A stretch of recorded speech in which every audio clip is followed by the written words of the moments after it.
Self-pity and self-compassion are two terms that may seem similar at first glance, but they actually have very different meanings and implications. While self-compassion can be a positive and empowering tool for coping with challenges, self-pity can be a harmful and self-defeating response. In this video, I will discuss some of the key differences between self-pity and self-compassion, and why it's more empowering to practice self-compassion, as well as how to actually practice self-compassion. Let's go over self-pity first. Self-pity is characterized by a sense of victimhood and helplessness. When we engage in self-pity, we often feel as though we have no control over our circumstances and that we're at the mercy of external forces. We may dwell on our problems and struggles, often exaggerating their negative impacts. Self-pity tends to reinforce negative emotions such as sadness, anger, and despair. It can lead to a sense of hopelessness and resignation, which is harmful to overall emotional health.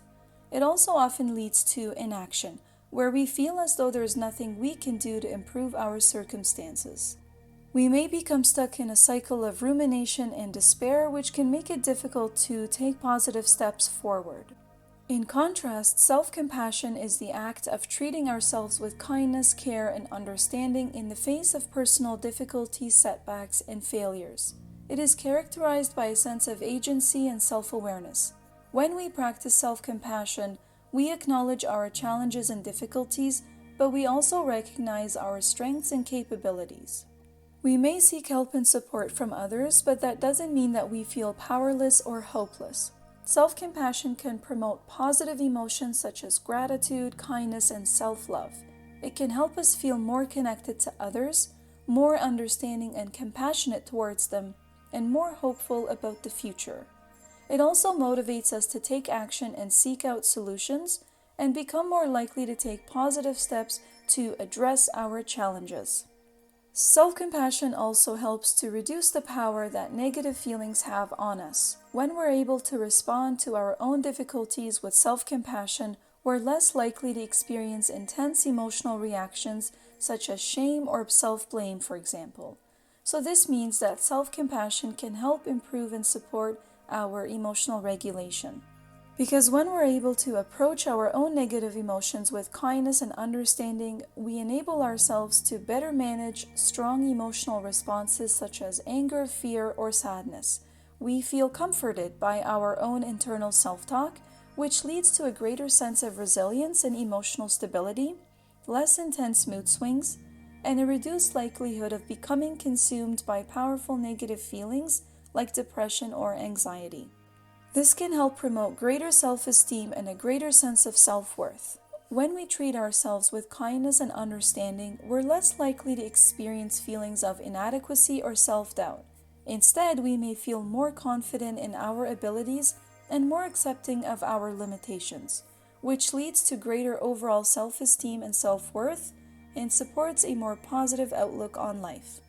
Self-compassion can also be beneficial in our relationships with others. When we're able to be kind and compassionate towards ourselves, we're also able to extend that same kindness and compassion to others. Self-compassion can help us set healthier boundaries and communicate more effectively in our relationships as well. Rather than becoming defensive or reactive when faced with conflicts, those of us who practice self-compassion may be better able to approach difficult situations with an open mind and a willingness to learn and grow.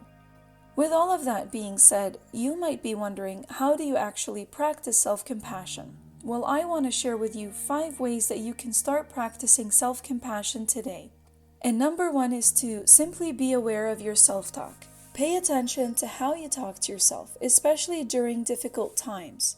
Practice using kind, encouraging, and supportive language. Just as you would encourage a loved one through their tough times, treat yourself with the same care and consideration.